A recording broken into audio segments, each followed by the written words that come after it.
Hola, hola, buenas noches. ¿Cómo están? Me voy a esperar un poquito para que se conecten y ya empezar. ¿Sale?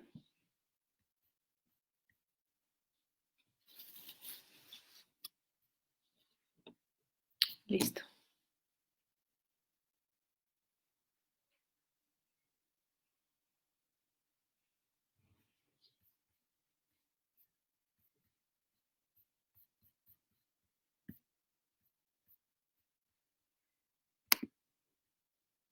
Hola Marta, ¿cómo estás? Qué bueno que te conectaste. Súper. ¿Se oye bien? Díganme, pónganme si quieren una manita o pónganme si sí. Estoy checando nada más que todo se oiga perfecto. Y obviamente si van teniendo dudas con todo lo que les vaya platicando hoy, me lo van poniendo. ¿Sale? Muy bien. ¿Sí se oye, Marta? Hola, Angélica, ¿cómo estás?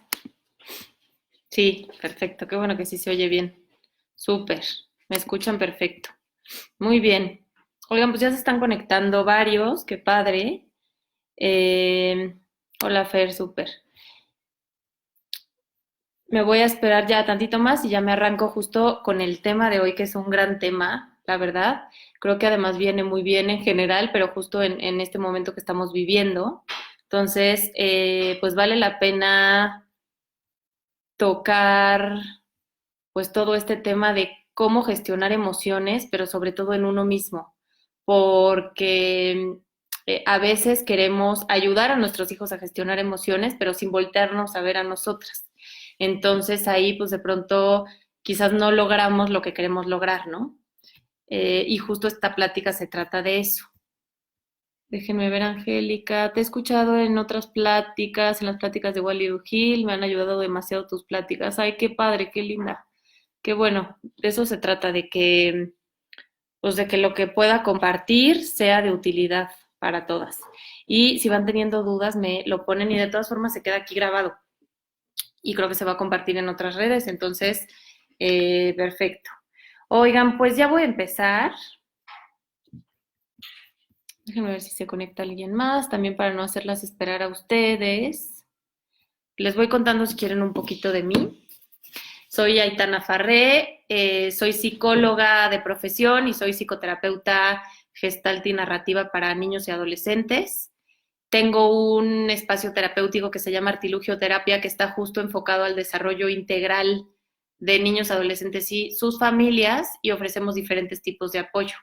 Damos talleres y asesoría a papás, conferencias y pláticas a escuelas, damos muchos talleres presenciales y en línea a niños, justo para todo el tema de gestión de emociones y de desarrollo de habilidades socioemocionales que son tan importantes pues para poder incluso adquirir pues resiliencia y poder adaptarnos a pues, a los obstáculos que vayamos teniendo en la vida.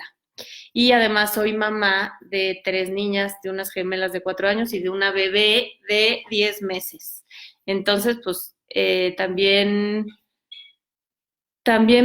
vivo lo que ustedes viven. Entonces puedo hablar desde profesión, o sea, desde mi profesión y desde ser mamá también, ¿no? Marta, feliz día del psicólogo. Muchas gracias. Sí, hoy es un gran día. Eh, y he recibido muchas felicitaciones. Muchas gracias. Oigan, pues ya me voy a arrancar con este tema. Justamente el título de este live es ¿Cómo gestionar mis emociones a más de 60 días de distanciamiento social? Y bueno, y dice 60 días y pues se oyen muchísimos días, ¿no? De pronto dices, pues no puede ser que en estos 60 días no haya salido de la casa y cómo es posible que seguimos sobreviviendo, ¿no? Pero bueno, es así. Eh, y bueno, me gustaría empezar un poco hablando acerca de, pues de que como mujeres asumimos muchos roles generalmente, ¿no? O sea, en el día a día. Pero en esta situación de crisis, digamos, y de confinamiento, nos podemos sentir sobrecargadas porque estamos asumiendo roles que no nos corresponden, incluso roles que tienen que ver con todo el tema académico. Entonces, de pronto, pues eres la mamá, pero eres pues también la todóloga y además haces home office y además haces miles de cosas en el día. Y la verdad es que te queda muy poco espacio para entonces poder detenerte y hablar de cómo te sientes tú, ¿no? O sea, como que estamos enfocadas en, pues, en ver cómo están los niños en la clase en línea, en cómo está la casa, en cocinar, en ver que no, bueno, que todo pueda salir de la mejor forma posible, ¿no? Y eso, la verdad, cansa mucho. Entonces, muchas mamás me decían, oye, me siento muy cansada al final del día, mucho más cansada que antes, y eso que estoy en mi casa. Pues claro, porque no estás asumiendo solo un rol, estás asumiendo muchos roles y eso obviamente hace que te sientas sobrecargada y además venga todo este tema también del burnout parental, ¿no? Que tiene que ver justo con pues un desgaste emocional muy fuerte donde de pronto te empiezas a sentir irritable, desanimada, cansada, como sin ganas quizás de hacer ciertas cosas, pero al mismo tiempo no las puedes dejar de hacer porque si no las haces tú, no las hace nadie más y se vuelve todo un círculo vicioso. Igual reflexionen mientras yo vaya contándoles esto,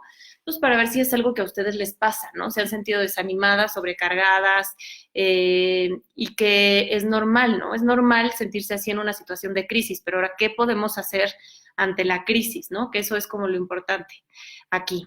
Y bueno, partiendo de toda esta sobreexigencia, vamos a hablar también de que hay pensamientos intrusos, que así le llama incluso una colega mía, que son esos pensamientos que de pronto pueden llegarte, ¿no? Se apoderan de tu mente y hacen que vivas una situación que estás imaginando como si fuera real. Entonces tu cuerpo empieza a experimentar y a sentir como si ya estuvieras viviendo eso. Y entonces, obviamente, tu nivel de estrés, tu nivel de ansiedad y tu nivel de irritabilidad aumenta. Y por lo tanto, pues tus reacciones pues son mucho menos medidas, ¿no? Porque al sentirte irritable, pues no puedes detenerte, ver qué está pasando y entonces reaccionar de una forma adecuada. Entonces, bueno, ya que les dije toda esta introducción, justo para actuar de forma diferente, pues tenemos primero que modificar nuestras creencias y todo lo que pensamos y todos los juicios de valor que hacemos hacia nosotras mismas y hacia nuestros hijos y hacia lo que pasa en nuestro entorno, porque solo dándonos cuenta de eso, pues vamos a poder modificar nuestra conducta, ¿no? Porque no es solo ver estrategias, sino ver qué está detonando una reacción emocional en mí y cómo esa reacción emocional en mí está provocando una conducta en particular, ¿no? Porque seguramente en el día a día ustedes hacen muchos juicios de valor acerca de ustedes, ¿no? Híjole, no le debía haber hablado así, lo debería poner a hacer más cosas de la escuela, debería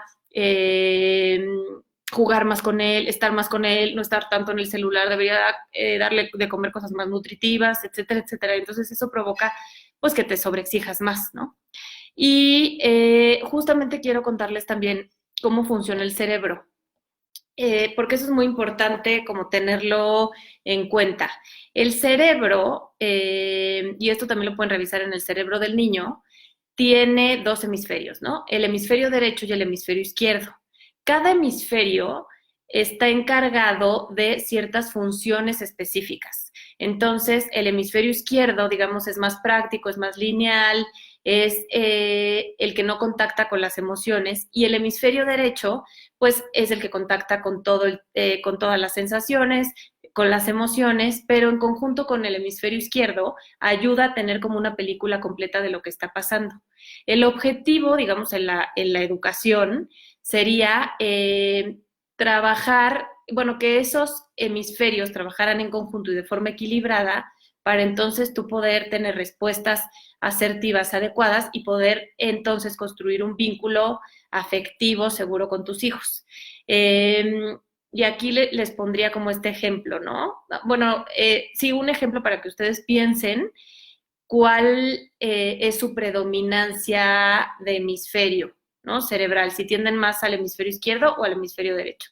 Entonces, si su hijo está llorando, y ustedes no toleran ya esa reacción emocional y entonces reaccionan con su propia reacción emocional de por favor, ya basta, es que no puedo más, etcétera, etcétera, provocando un tsunami emocional, eso habla de que seguramente tu hemisferio derecho es el predominante en ti.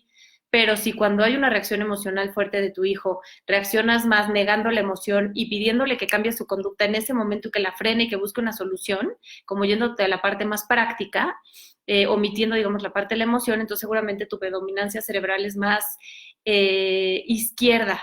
Pero aquí lo importante es construir un cerebro integrado, o sea, lograr que esos dos hemisferios trabajen en conjunto. Entonces, lo que tendríamos que hacer es, pues, primero validar la emoción, aceptar que nuestros hijos pueden sentir emociones desagradables, aunque las emociones desagradables no nos guste sentirlas, pues, y a nosotros también nos provoquen frustración, pues es importante saber que las emociones tienen un ciclo de la emoción y no porque tú quieras frenar ese ciclo de la emoción, entonces va a significar que tu hijo va a parar en el momento que tú quieras.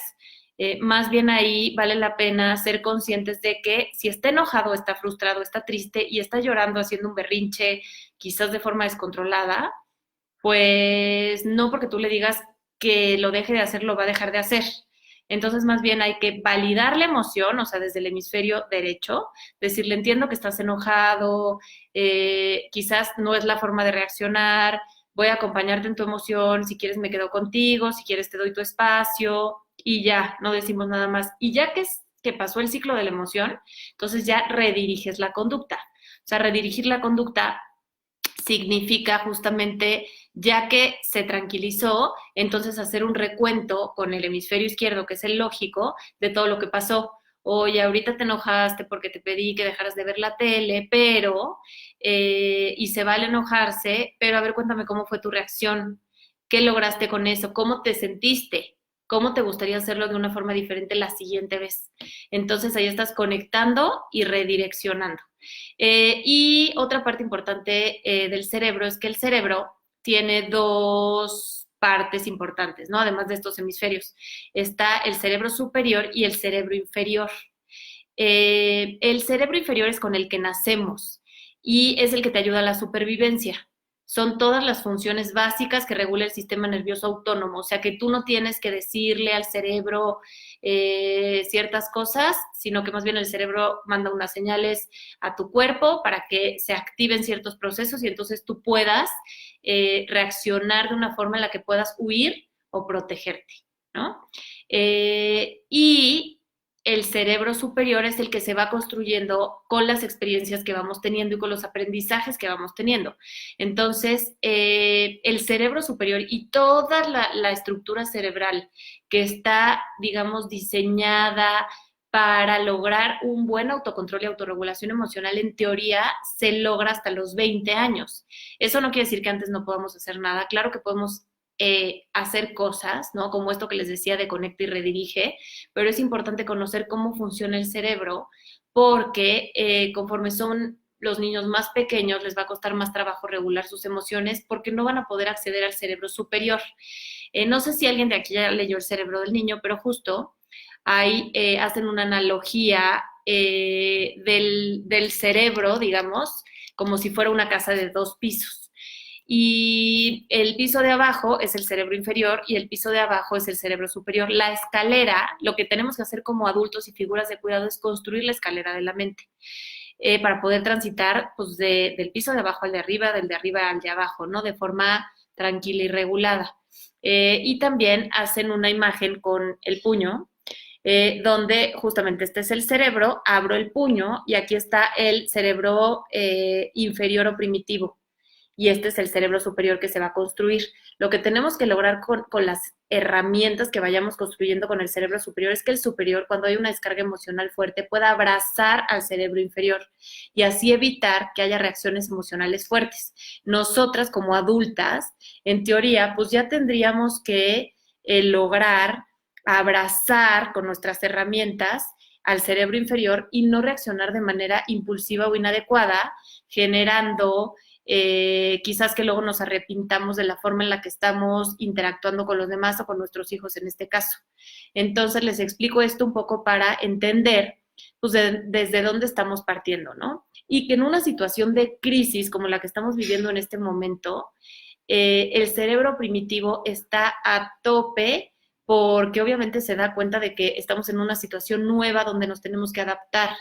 Y quizás por más cosas que hagamos y por más armonía que intentemos que haya en el hogar, de cualquier forma mandamos señales y el entorno manda señales de que estamos en una situación nueva, poco común y que por lo tanto tenemos que echar mano de los recursos que tenemos. Entonces, el cerebro inferior, que es donde está la amígdala, pues se activa a tope y entonces por eso empezaron a haber compras de pánico y por eso quizás los niños están más irritables, están comiendo mal o comen menos o comen más, están durmiendo mal, niños que quizás dormían súper bien ahorita no están durmiendo bien. Entonces, creo que sí, sí, ahorita sobre todo es normal que los niños y los adultos estemos en un estado de alerta. Entonces, cuando estamos en un estado de alerta, pues conectar, estar regulados, prestar atención a las clases es mucho más difícil, ¿no? Entonces, esto se los digo porque a veces hay mucha frustración porque tus hijos no cumplen como con cierta expectativa que tú tienes, ¿no? De la clase, de que por qué si estás con él todo el día está reaccionando así, por qué está diciendo cosas que no debe decir, etcétera, etcétera, pero es justo por todo esto que les acabo de explicar, ¿no? Eh, y aquí me gustaría igual que reflexionaran en torno a cuál es la respuesta habitual cuando tus hijos se alteran. ¿Actúas desde tu cerebro izquierdo o desde tu cerebro derecho o crees que tienes, digamos, un cerebro integrado y que actúas de forma equilibrada? O sea, que validas la emoción y que también rediriges la conducta.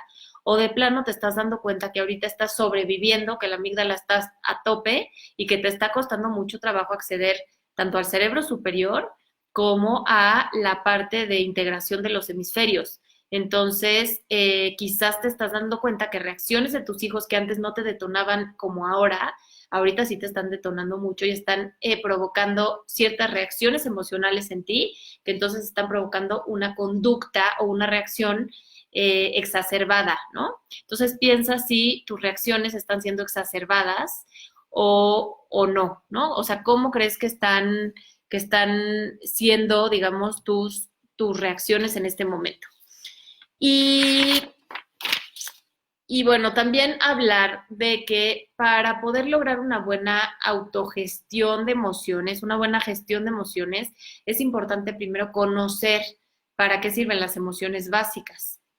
Nosotros, los seres humanos, digamos, tenemos un cerebro social. O sea, nacemos buscando que haya alguien, una figura de cuidado que nos ayude y que nos provea de alimento, de cuidado, de amor, porque sin esa figura no podemos sobrevivir. Hay animales que al principio necesitan un poco de esa figura, pero pues ya inmediatamente nacen y pueden caminar, ¿no? Los seres humanos no. Desde siempre necesitamos del otro porque somos gregarios. Y incluso han hecho muchos experimentos donde han visto que pues somos empáticos, digamos, por naturaleza, por cómo funciona el cerebro. La empatía también se va enseñando y se va desarrollando con todo esto que les explicaba, pero se han visto estudios con changos, por ejemplo, donde se activa la misma área cerebral cuando están comiendo una banana, un plátano, y cuando están viendo que otro chango come un plátano. Entonces, de ahí la importancia de la imitación. Nosotros somos modelos a seguir de nuestros hijos sobre todo, ¿no? Y es muy importante que lo que digamos y lo que hagamos sea congruente, o sea, que haya una correspondencia en lo que yo digo, en lo que hago y en lo que justo ellos ven que yo estoy haciendo de lo que les pido que no hagan. O sea, si yo les digo no grites gritando, pues ahí no hay una congruencia. O si yo le digo no pegues pegando, pues no hay una congruencia. Entonces es importante, ¿no? O tienes que tener tolerancia a la frustración, pero a ti se te cae algo y entonces explotas. Entonces ahí el mensaje que les estás mandando es, pues yo te exijo cosas que yo no puedo hacer o que yo no he logrado hacer. Entonces de ahí la importancia de pues ser congruentes, ¿no? Y les explicaba todo este tema del cerebro social para pasar justo a esta parte de gestión de emociones. Entonces, para poder tener una buena inteligencia emocional, tenemos que entender, digamos, o saber cuáles son las funciones, cuáles son las emociones básicas y para qué sirven, o sea, cuál es la función de cada una de las emociones. Entonces, las emociones básicas desde la terapia Gestalt, hay un modelo que se llama Matea y son miedo, amor, tristeza, enojo y alegría, ¿ok? Son 5 emociones básicas. Y de verdad que cuando ustedes les explican a los niños y cuando ustedes saben para qué sirve cada una de las emociones, entonces dicen, ah, caray, pues se vale, ¿no? Se vale que me enoje porque el enojo sirve para esto. Se vale estar triste porque la tristeza sirve para esto. Entonces, el enojo justamente sirve para darte cuenta de cosas que no te gustan y para poder poner límites a los demás, ¿no? Para defenderte. Si yo no me enojo de nada, pues es muy difícil que yo ponga límites respecto a lo que está sucediendo, ¿no? El miedo justamente sirve para protegerte, te ayuda a cuidarte, a protegerte, es lo que yo a veces les digo en terapia. Si no tienes miedo, igual te sales corriendo de aquí del consultorio, te cruzas la calle sin ver y te atropellan, ¿no? ¿Por qué? Pues porque no está en funcionamiento esa emoción que ayuda a que puedas cuidar de ti. La tristeza es una emoción que te ayuda a que estés contigo, a que puedas, digamos, apapacharte y también a que puedas buscar apoyo de personas que son significativas e importantes para ti, ¿no? La tristeza llama a que puedas vincularte con otros. La alegría ayuda a que sepas qué te gusta, que se vale disfrutar, buscar placer, ¿no? En diferentes cosas, con diferentes personas. Y el amor justamente ayuda a que establezcas vínculos afectivos con otros y a que tengas pasión, o sea, pasión por las cosas que te gustan, que te interesan, ¿no? Eh, y bueno, si les explicamos todo esto a los niños y lo sabemos nosotros, pues es mucho más fácil entender, pues quizás por qué en esta situación los vemos más enojados, ¿no? ¿Y por qué estoy más enojada yo? Pues sí, quizás estoy enojada, uno, porque hay una situación que no está en mi control, que es todo este distanciamiento social, es que extraño a las personas, hay gente que expresa la tristeza con enojo, ¿por qué? Porque el enojo socialmente es una emoción construida como de valentía, y la tristeza es una emoción que se asocia con vulnerabilidad. Entonces preferimos que te vean quizás enojado a que te vean triste, porque contactar con la tristeza, de pronto decimos, si contacto con la tristeza, entonces ya no voy a salir de ahí. ¿Por qué? Porque no sabemos que hay que darle tiempo y un proceso a cada emoción. Entonces ahí es muy importante poder también identificar qué emoción estoy sintiendo yo ante determinadas conductas de mis hijos, ¿no? O sea, cuál es la expectativa de conducta que yo tengo de mis hijos y qué pasa si no cumplen con esa expectativa cotidiana. O sea, si mi expectativa es que a la hora de la comida se sientan y se coman todo lo que yo les pongo, pues quizás no va a pasar y me voy a frustrar. Y entonces esa frustración va a hacer que yo haga juicios negativos de mí y de él. Por lo tanto, tengo una reacción emocional y esa reacción emocional provoque entonces que yo le diga, no es posible, nadie se quiere comer mi comida, a la próxima cocinan ustedes, voy a quitar todo, no es posible, ¿no? Eh, y la verdad es que justo tener expectativas realistas de nuestros hijos va a ayudar a que no nos frustremos tan fácil, ¿no? Y a lo mejor dicen ahorita, pues no sé, la verdad, qué esperar de un niño de X edad. Eh, pero seguramente ustedes, de acuerdo a la edad que tengan sus hijos, pues pueden intentar ver cuáles son las conductas cotidianas que a ustedes les generan cierta irritabilidad y ver cómo pueden entonces reaccionar ante esa conducta, ¿no? O sea, priorizar. ¿A qué le voy a dar más atención en el día? Porque si todo entonces se vuelve, digamos, un tema, voy a caer entonces en la reglamentitis y entonces, a ver, siéntate bien, pero cómete la comida, pero ahorita que te pares vas a llevar tu plato, pero ahorita regresa, pero a ver, siéntate al Zoom y no te pares y no te sientes así y estás muy distraído y haz esto y haz lo otro, ¿no? Entonces, todo eso obviamente es porque te está frustrando su conducta. Entonces, yo creo que está bien que le hagas ver que hay conductas inadecuadas, pero hay que buscar las formas en las cuales pues, le pueden como decir las cosas, ¿no? O transmitir las cosas. Estoy viendo aquí que no se me vaya nada porque es un tema súper extenso y la verdad quiero ser como lo más precisa posible y darles la mayor información para que ustedes sepan cómo pueden, qué pueden hacer, ¿no? Ante determinadas circunstancias. También creo que es importante que piensen eso, o sea, que hagan una lista de cuáles son las conductas inadecuadas o de poco autocontrol de sus hijos y que puedan como enumerar cuál es el nivel de irritabilidad que les provoca cada una de esas conductas. Porque muchas veces ponemos consecuencias de acuerdo a la irritabilidad que nos provoca una falta, pero no a la falta en sí misma por la interpretación que le estamos dando a esa falta.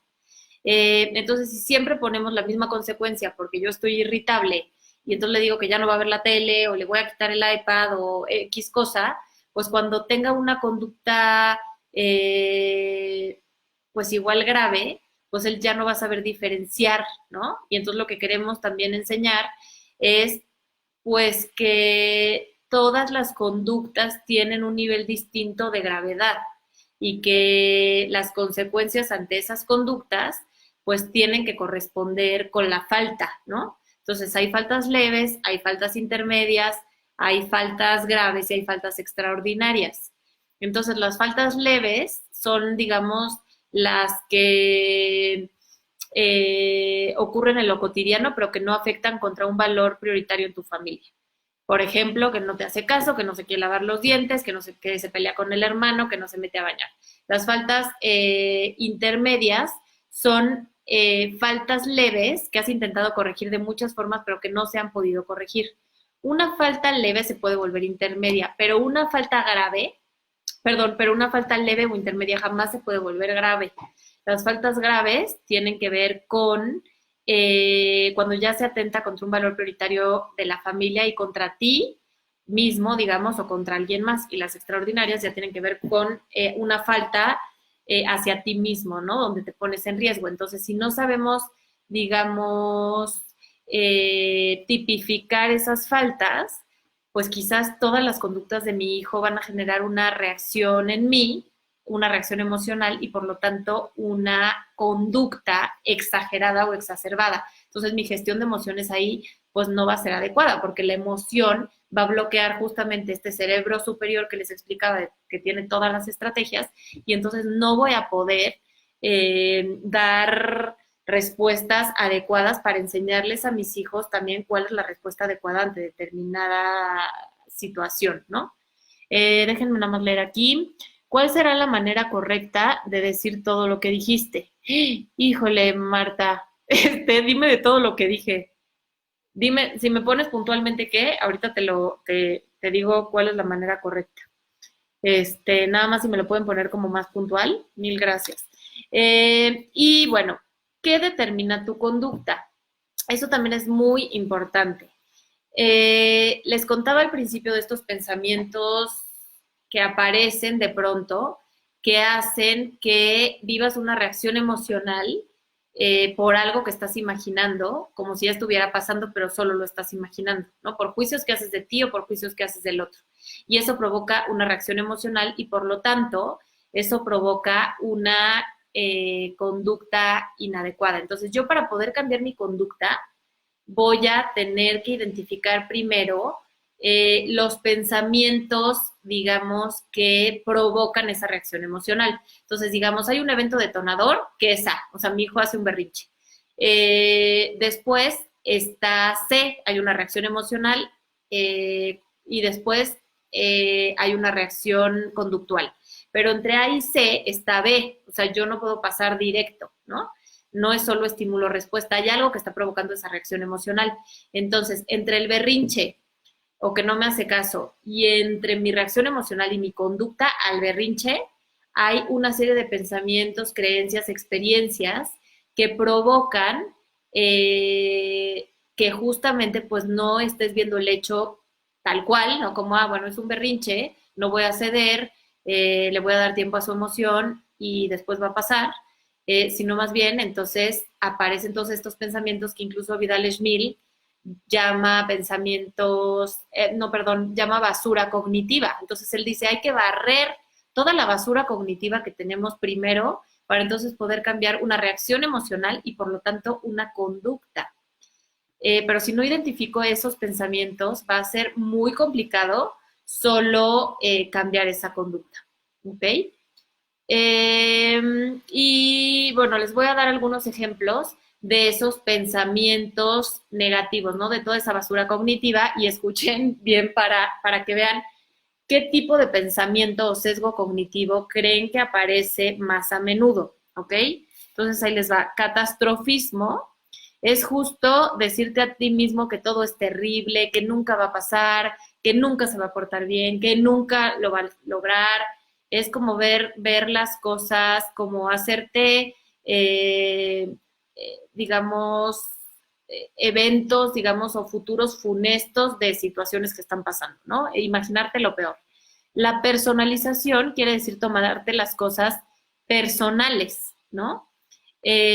Culparte a ti mismo por lo que sucede, por las decisiones de otros, o sea, como tener poca claridad respecto a qué cosas sí están en tu control y qué cosas no están en tu control. O sea, tú no puedes controlar lo que otras personas piensan y sienten, pero sí puedes controlar tu reacción respecto a lo que los otros piensan y sienten, ¿no? Pero justo la personalización es sentir que es tu responsabilidad cómo se puedan sentir los demás y que si actúan de cierta forma es por ti. Generalización exagerada es justo la negativa del resultado de un evento único y ponerlo por encima de lo demás. Es el uso excesivo de siempre o nunca. Es que siempre hace lo mismo, es que nunca hace lo mismo. Y justo en un taller que daba, me decía una mamá, es que para mí siempre es, o sea, no digo siempre o nunca, sino digo otra vez. Otra vez está haciendo lo mismo, otra vez está haciendo lo mismo. Entonces, ese otra vez le genera hacerse juicios de valor respecto a que ella no está pudiendo corregir esa conducta, juicios de valor hacia el hijo que otra vez lo está haciendo y que qué le está pasando, y entonces eso provoca irritabilidad, y esa irritabilidad provoca una conducta inadecuada, ¿ok? Voy a acabar de leer todos los pensamientos y ahorita leo sus preguntas, ¿sale? Lectura mental tiene que ver justamente con sentir que puedes adivinar lo que el otro está pensando en ese momento, ¿no? Ah, este solo se quiere aprovechar, es que si no lo corrijo ahorita, seguro está pensando que me va a hacer mensa, entonces en la adolescencia, ¿qué va a ser de él? Todo este tipo como de pensamientos que hacen justamente que pienses que los otros, que tú sabes por qué están actuando de la forma en la que están actuando, ¿no? Que sabes lo que piensan. El adivinador es justo decirte a ti mismo o creer que nunca va a pasar algo. Es que nunca voy a pasar mis exámenes, nunca se va a acabar el COVID, nunca van a regresar a la escuela, nunca va a poder estar en una clase de Zoom, nunca va a aprender a leer. No todo esto que te dices como de forma reiterada, pero que obviamente hace que sientas que no hay posibilidades, ¿no? El pensamiento blanco-negro son formas rígidas de ver las cosas, es todo o nada, no hay grises. Descalificar lo positivo, que eso cuando estamos irritables o en un estado de alerta, lo tendemos a hacer. Y aquí me voy a detener un poquito, porque a veces con esto que les explicaba de las expectativas respecto a su conducta, no nos fijamos realmente en el proceso para hacer las cosas, solo nos enfocamos en el resultado final. Entonces, pues quizás no le refuerzas, pues que sí se sentó un ratito a comer o que sí hizo cierta parte del trabajo de la escuela o que sí colaboró con su hermano para hacer X cosa, como que eso lo dejamos de, digamos, de reforzar. Entonces, estamos esperando a que den una conducta perfecta. Y la verdad es que si tenemos de pronto esos estándares, pues nada más te vas a frustrar tú y los vas a frustrar a ellos porque no vas a reforzar conductas positivas. Entonces ahí es bien importante poder reforzar el proceso de algo y no solo esperarte al resultado final que muchas veces no corresponde con tu expectativa. Entonces ahí yo sugiero hacer frases estimulantes y decir, agradezco que aunque te cueste trabajo sentarte frente a la computadora a hacer el trabajo, pues te sentaste un ratito. veo que te cuesta trabajo esto, pero te felicito por hacerlo de esta manera. Agradezco que tengas paciencia cuando te pido las cosas y no te gusta. O sea, como intentar describir más la conducta en lugar de utilizar también adjetivos calificativos absolutistas, porque si yo le digo que muy bien, ¿no? Cuando dibuja, es el mejor dibujo que he visto en mi vida, eres súper inteligente, eres lo máximo, cuando se equivoquen o cuando no tengan ese reconocimiento tuyo o de alguien más, entonces se van a ir inmediatamente al polo opuesto porque no hay matices, y menos en los niños. Entonces hay que enseñarlos a construir un autoconcepto integral donde ellos sepan que son inteligentes, pero en qué. Y que si les cuesta trabajo algo, pues les cuesta trabajo algo y no pasa nada. Pero no sentir que no están cumpliendo tu expectativa, porque entonces eso sí puede generar pues mucha ansiedad y mucha desesperanza de decir, pues, ¿para qué me esfuerzo si pues no me reconocen lo positivo o mi mamá siempre está enojada o, o sí, o justo sienten que no son suficientes, ¿no? Y bueno, debería ser así, es otro pensamiento, que es todo esto que nos decimos como es que debería de portarse mejor, debería de comer mejor, debería yo ser mejor mamá, todo esto que les explicaba al principio de los deberías o de los juicios de valor, hace que te sientas pues a veces muy frustrada y que no estás cumpliendo con cierto estándar, ¿no? Que era lo que les explicaba al principio de toda esta sobrecarga que podemos sentir de pronto, ¿no? Y hay otro que tiene que ver justo con etiquetar e insultar, ¿no? Cuando te equivocas o cuando no lo haces bien es que soy la peor, no es posible, sí, me siento la peor mamá, ¿no? O sea, como irte a los extremos sin también poder reconocer que en el día puedes tener momentos complicados, pero que al final seguramente hiciste cosas positivas, como tu hijo, ¿no? Como tu hijo que también ha hecho pues cosas positivas que a veces no las vemos. Déjenme leer lo que me pusieron y les voy a decir ya como los tips, digamos, o estrategias que ya les he dado algunas, pero más puntuales para poder regularnos nosotras, para poder tener una buena gestión de emociones en la medida de lo posible y por lo tanto fortalecer el vínculo con nuestro hijo y no desgastarlo. Pero ahí nos tenemos que enfocar en nosotras, en cómo nos sentimos, en qué nos gusta hacer, en qué momentos de libertad tengo, porque si solo estoy enfocado en los demás y no me veo a mí, la verdad es que hay un desgaste emocional importante y entonces viene todo el burnout parental y el sentirte desgastado y el sentir que no lo estás haciendo bien. Entonces voy a leer sus preguntas y ahorita paso a lo siguiente, ¿ok? A ver, Marta, yo le pregunté, que cómo le puedes decir entonces, pon atención, siéntate bien, etcétera. Pues utilizar describiendo la conducta. Oye, veo que estás sentado de esta forma. ¿Cómo crees que te podrías sentar diferente? Pon atención, pues ahí le podrías decir, oye, entiendo que te cuesta trabajo prestar atención en esto, pero ¿cómo le podríamos hacer para que pusieras más atención? O sea, la verdad es que no les va a salir espontáneo, pero es importante tomar conciencia de eso para entonces transmitírselos. No sé si contesté tu pregunta, pero me dices. Giovanna, hola, ¿cómo estás? ¿Cómo abordar una conducta grave? Ejemplo, le pega a su hermano.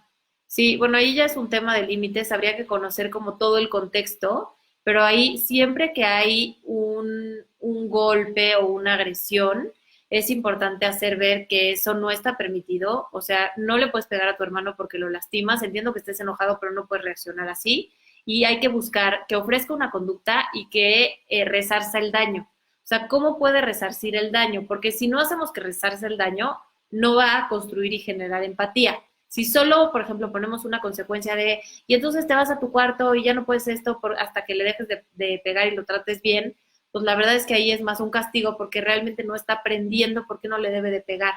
Entonces ahí tiene que resarcir el daño, hacerle una carta, un dibujo, abrazarlo, hacerle algo en el día que pueda como remediar esa conducta inadecuada justo para reforzar la parte empática. ¿Ok? Y déjenme ver si alguien me puso algo. No, bueno, si tienen dudas me las van poniendo aquí. Y ahorita les voy a decir qué sugiero entonces, de forma como más puntual, para prestar atención a nosotras mismas y entonces a partir de ahí poder tener una buena autorregulación y por lo tanto ayudar a nuestro hijo a regularse, ¿no? Porque si solo queremos que nuestro hijo gestione bien las emociones, pero tú no hablas de tus emociones, a mí me ha pasado que yo les pregunto, oye, ¿y cómo se siente? Cuéntame, ¿qué le da tristeza a tu papá? Híjole, no, nada, no le da tristeza, nada y miedo, no, nada, es súper valiente. ¿Por qué? Pues porque por un lado, pues construyes un ideal de tus papás, pero por el otro, como adultos, quizás si en nuestra familia de origen no se hablaba del tema de las emociones, no era un tema que tuviéramos, digamos, permitido, validado, etcétera, etcétera, pues entonces aprendes a, la verdad, no hablar de tus emociones para nada. Entonces, a veces te das cuenta de eso, has hecho trabajo personal y quieres que en tu familia nueva, digamos, en la que has construido, sí se hable de emociones, pero a veces pedimos que nuestros hijos hablen de cómo se sienten. Es que de pronto dices, no, es que mi hijo no me dice cómo se siente, ¿no? Oye, pero ¿y tú le cuentas cómo te sientes tú? Y entonces, pues no, ¿no? Muy pocas veces les decimos, o a lo mejor nos ven enojadas por la irritabilidad que estamos experimentando en el día a día, pero no le dices, oye, la verdad es que ahorita me siento enojada porque te pedí algo y no me hiciste caso. Necesito un time out o un tiempo fuera para tranquilizarme y ahorita regreso. Y ahí estás, uno, pues estás enseñando dos cosas. Uno, que se vale que estés enojada, que lo puedes expresar y que además cuando estás enojado, para no reaccionar de forma inadecuada, puedes irte unos minutos. Me han dicho unas mamás, no es que mi hijo me persigue al baño y me toca la puerta y no deja que me vaya. Bueno, eso puede pasar, pero también es importante no entrar en lucha de poder ni decirle, a ver, no me sigas y necesito estar sola y no sé qué, porque entonces ahí ya te detonaste. Es nada más decir, a ver, déjenme irme de verdad un segundo, te metes al primer cuarto que encuentres, un minuto, sales, respiras y entonces ya le dices, a ver, ya me tranquilicé y a ver, te lo vuelvo a explicar, vamos a llegar a un acuerdo, etcétera, etcétera, porque si no entonces estás partiendo solo del hemisferio, estás reaccionando, dejándote llevar por el hemisferio derecho y por la amígdala y el cerebro inferior, que era todo lo que les explicaba en un inicio. Entonces, una estrategia importante es que tengas espacio para poder hablar de cómo te sientes tú. Y espacio para hablar de cómo te sientes tú no significa que todo el día estés diciendo cómo te sientes, ni que digas emociones que se asocien con conductas de ellos o con ellos. O me siento muy enojada porque nunca me haces caso, o yo cocino y nadie quiere comer mi comida, porque entonces ahí ya caes como en un chantaje emocional. Entonces, más bien decir, oye, estoy enojada porque cuando yo hablo a mí me gusta que me escuchen. O sea, hay que describir la conducta que no te está gustando, que te está generando una emoción.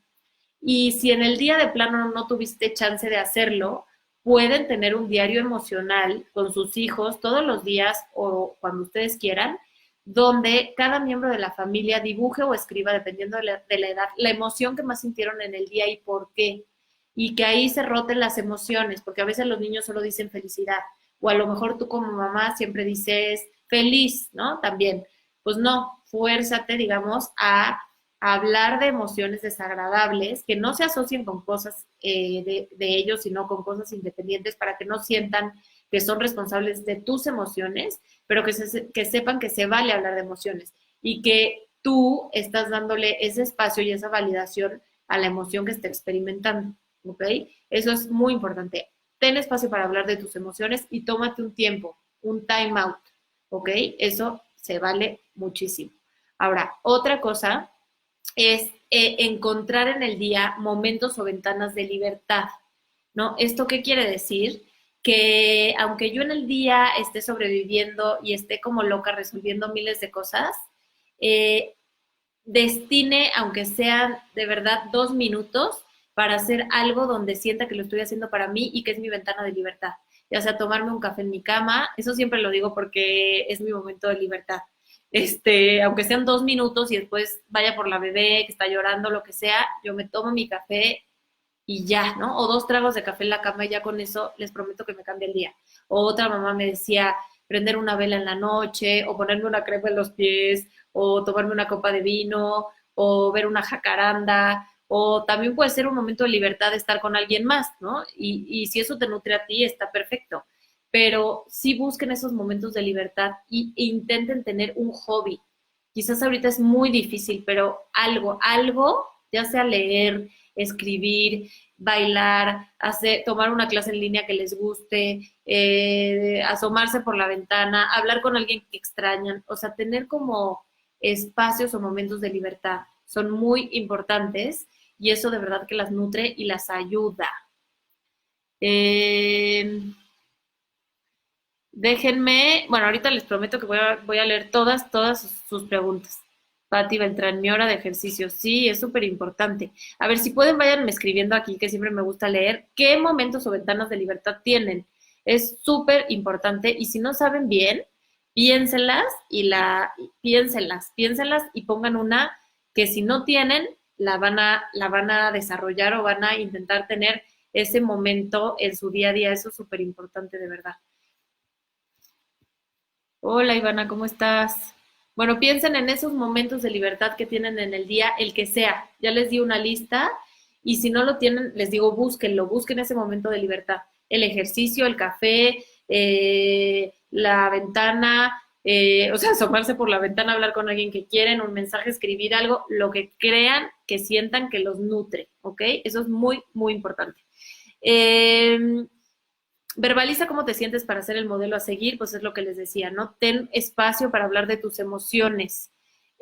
Una mamá me decía hace poco, es que yo soy totalmente izquierdo, o sea, hemisferio izquierdo, soy práctica y estarle dando vueltas a las emociones es imposible, yo creo que se resuelvan las cosas rapidísimo y yo no puedo contactar tan fácil con mis emociones. Entonces, ¿qué puedo hacer? Yo les decía, bueno, quien no pueda o le cueste trabajo, en las noches, de verdad, o en algún momento que ustedes sientan que lo pueden hacer y que tengan la disposición, que no lo sientan como una tarea o una carga o un deber extra, porque no lo van a querer hacer, sino más bien un espacio donde puedan de verdad escribir cuáles creen que fueron las emociones que más sintieron en el día, como este diario emocional que les digo que hagan con sus hijos, háganlo con ustedes mismas. O sea, ¿qué emociones tuve? ¿Qué creo que detonó esa emoción? ¿Qué pensamientos o basura cognitiva, que era todo lo que hablábamos al principio, creen que está detonando esas emociones? Y cómo esas emociones, a veces, si no las identifico, provocan una conducta inadecuada, ¿no? O que reaccione de forma exacerbada. Aquí me están poniendo de las ventanas de libertad, ejercicio y meditación, empezando el día. Estoy haciendo meditación 10 minutos al día y 30 minutos de ejercicio online, súper bien. Yo antes hacía meditación hasta que se dormían. Ahora lo puse a media tarde porque la necesito y ya saben que deben respetarlo. Dice Emma que es para tranquilizarme, mi vida. Mándale saludos a Emma. Sí, pero bueno, ahí Marta le estás dando un ejemplo, ¿no? O está haciendo un modelo de, pues también se vale que como mamá yo tenga mis espacios y mis tiempos para mí. Y es importante que mientras estemos haciendo algo que es para nosotros, intentemos sí estar en ese momento. Eso es bien difícil. Porque si estamos en el momento, pero estás pensando en, ching, ¿qué voy a hacer de comer? Y el trabajo, y la llamada, y las niñas, y ya se están peleando afuera, pero entonces, y eso me pasa a mí, ¿no? Entonces, hay que intentar estar. Y si solo puedes estar un minuto, pues un minuto, pero que intentes estar ese tiempo, ¿no? Eso es súper, súper importante. Otra cosa que ayuda también a la autorregulación o a que tengas una buena gestión de emociones es tener una rutina al día, que tengas más o menos estructurado tu día, pero no caer como en reglamentitis, porque si caes en reglamentitis, la verdad, te vas a estresar más porque no se están cumpliendo las cosas al pie de la letra. Entonces, más bien ahí, ten cierta estructura para que pues, puedas anticipar qué va a pasar, para que tú sepas qué vas a hacer, que te dé cierta sensación de control. A veces sentir que tienes el control te hace sentirte más tranquila y también a los niños. Si de pronto hay mucha libertad, pues a veces hay como hiperestimulación, hay descarga de adrenalina, el cerebro está irritable y entonces pues todas las otras funciones no, pues se alteran, ¿no? El sueño, la comida, todo.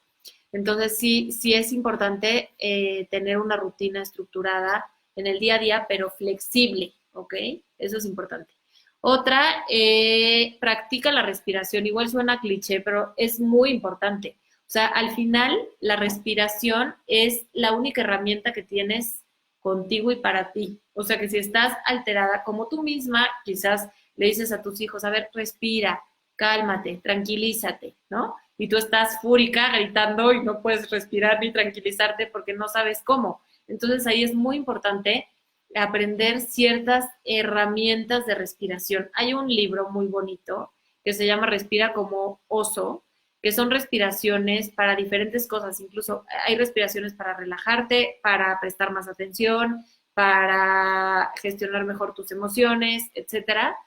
Y son dibujos y tienes que hacer ciertas cosas y está dirigido a niños, pero sirve para adultos. Y también un libro que se llama Burbujas de Paz ayuda mucho justo a aprender a estar, a aprender a respirar y aprender a tener como conciencia desde dónde estás como partiendo. Eso es importante.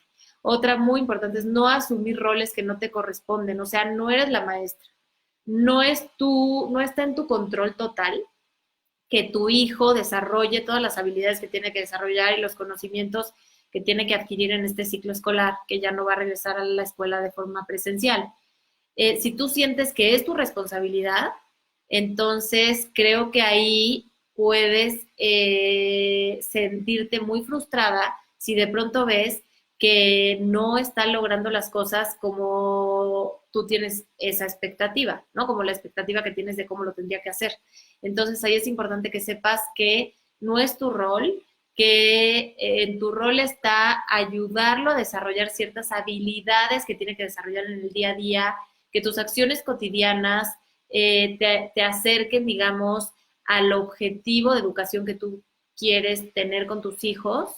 Eh, y ya, ¿no? Y quizás que hagan ciertas cosas de la escuela, pero si el tema de la escuela va a ser un foco rojo, digamos, donde se va a desgastar el vínculo con tu hijo, porque tú no lo puedes manejar y por lo tanto él tampoco o ella tampoco, entonces yo les digo, elijan sus batallas. No significa que no hagan nada de la escuela, pero sí que quizás hablen con la escuela, vean cuáles son las habilidades que tienen que desarrollar, hagan un plan alterno y vean de qué forma tú en la casa lo puedes reforzar, pero siendo la mamá, no siendo la maestra, ¿no? Evita hacer juicios de valor hacia ti y hacia ellos. Identifica, por favor, tus pensamientos negativos y toda esta basura cognitiva. Todo esto que les decía, quien llegó después, luego van a poder revisar este live y ahí les explico toda la basura cognitiva y los tipos de pensamientos que hay para que podamos entonces identificar qué pensamiento está detonando una reacción emocional y esa reacción emocional quizás una conducta inadecuada. Entonces, si yo no barro esa basura cognitiva, va a ser muy difícil que cambie la conducta. Entonces, les dejo de tarea varias cosas. Y qué otra cosa importante, no quiero que se me vaya nada. No, creo que eso es todo. Nada más repetirles lo que les dije al principio de conecta y redirige. Es muy importante validar la emoción, pero no pedir que la emoción se frene en el momento que tú quieras por la irritabilidad que te está ocasionando que dure X tiempo. Es valida la emoción y después redirige la conducta, pero redirige la conducta ya que pasó la emoción. Porque si tú quieres redirigir la conducta y buscar una solución en medio de la crisis, la verdad es que no lo vas a lograr y solo vas a ocasionar un tsunami emocional. Entonces, acuérdense, primero valida y después redirige. Tómate, piensa en cuál es tu ventana de libertad, cuál es tu tiempo para ti. Cuando te sientas como irritable o con poco autocontrol, que lo que puedes hacer en ese momento quizás no va a ser lo mejor, entonces tómate un tiempo fuera. Con los niños también pueden construir un rincón de la calma, que justamente es cuando se sientan irritables o sientan que necesitan expresar alguna emoción y necesitan un espacio para hacerlo, entonces pueden ir al rincón de la calma. El rincón de la calma justo es un espacio que ustedes elijan de la casa, lo pueden poner cojines, puede ser en un tipi, Pueden ponerle unas mantitas, libros que hablen de emociones, lo que ustedes quieran. Y ya que esté decorado, es ponerles muchas cosas sensoriales para que puedan ahí canalizar las emociones desagradables. O sea, por ejemplo, masa, espuma de afeitar, bolitas de gel, papel para rasgar, que puedan dibujar lo que sienten, que puedan tener su caja del enojo, su caja de las preocupaciones, su spray antimiedos. O sea, tengan muchas cosas que ayuden también a que los niños sientan que pueden manejar sus emociones porque ustedes los apoyan, pero que también les ofrecen recursos prácticos para que lo puedan hacer y que también vean que ustedes lo logran, pero ustedes lo van a lograr pues siendo más conscientes de todos estos pensamientos o basura cognitiva y dándose espacios o tiempo para ustedes, para no explotar y para no llegar como pues al burnout, ¿no? Eso es todo, espero que les haya sido de utilidad. Yo voy a revisar, bueno, voy a leer ahorita sus preguntas y les voy a contestar. Si tienen más dudas, me las escriben y si quieren volver a ver el live, se va a quedar aquí grabado y creo que también se va a postear en otras redes y también compártanlo. Si les gustó, compártanlo. A ver, déjenme ver qué me pusieron para que no se me vaya. Para que no se me vaya nada. ¿Cómo hacer para disminuir los celos de mi hijo con su hermana bebé? Híjole, ahí digo, es normal que obviamente haya celos, que haya rivalidad, porque pues toda la atención era para él y ahora tiene que compartir la atención pues con un bebé, ¿no? Y que muchas veces los bebés demandan mucha atención. Era como yo les decía a mis hijas cuando nació mi bebé. O sea, si yo no la ayudo, no puede sobrevivir. O sea, a lo mejor me viví muy extrema, pero les expliqué por qué. O sea, ustedes si tienen ganas de ir a hacer pipí, pues pueden ir. Si quieren agua, pues pueden ir por agua, ¿no? A lo mejor hay cosas que no pueden porque pues, son chiquitas, bueno, tenían 3 años.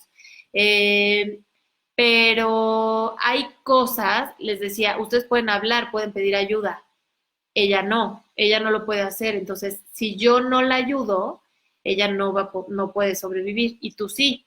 Entonces, yo creo que involucrarlo en cosas que pueda hacer como hermano mayor, por ejemplo, ayudarte en algunas cosas y hacerle ver también que él tiene un lugar especial para ti por ser el primer hijo, por ser el hijo mayor, que vea todos los beneficios de ser hijo mayor y validar los celos, o sea, decirle, oye, yo entiendo que te puedas sentir celoso o triste porque antes tenías más atención de mamá y ahorita no tanta, pero vamos a dedicar este tiempo para que estemos tú y yo, y entonces incluso en el calendario puede poner un tiempo que solo sea de mamá con él y darle como esos pequeños espacios, pero es un proceso y más bien hay que irlo validando, ¿ok?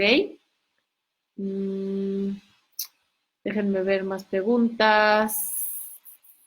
Yo tengo ese libro y me ayuda muchísimo con mi hijo. Ya solito llega y me dice, le voy a soplar a mi vela. Ay, sí, Ivana, qué bueno. El de respira como oso, ¿no? Es súper bueno. ¿Qué más? Pues creo que ya no hay más preguntas. Creo que no. Oigan, de cualquier manera, los que vean este live después pueden hacer las preguntas y con mucho gusto les contestamos para que no se queden con ninguna duda. Creo que es un tema muy importante en general, pero justo por todo lo que estamos viviendo ahorita, es un tema pues súper relevante y que si solo nos enfocamos en desarrollar herramientas para nuestros hijos sin voltearnos a ver a nosotras, la verdad es que no lo vamos a conseguir del todo, ¿ok? Entonces, no nos podemos abandonar, no nos podemos dejar, tenemos que darnos espacios para poder sentirnos mejor, estar mejor, y con eso vamos a lograr mayor autorregulación y por lo tanto vamos a enseñar y mostrar conductas adecuadas para la gestión de emociones. Pero el saber que sus hijos ahorita pueden sentirse más irritables por toda la crisis que estamos viviendo es real. Saber que se pueden sentir más con más demanda saber que se pueden alterar sus funciones básicas de sueño, de alimentación también, que pueden sentirse más ansiosos, también es una realidad, pero estamos a muy buen momento además también de ayudarles a construir resiliencia, que es esta capacidad para adaptarme a situaciones difíciles de crisis, pero también para poder construir un nuevo desarrollo a partir de esto, o sea, cómo puedo aprender de la experiencia. Entonces, pues espero que les haya sido de utilidad y me encantó, muchas gracias, súper. Bueno, si tienen dudas, me las hacen llegar. Y yo soy directora de Artilugio Terapia, también me pueden encontrar en redes como Artilugio Terapia y con mucho gusto les ayudo. Que estén muy bien. Buenas noches. Me encantó estar con ustedes. Bye.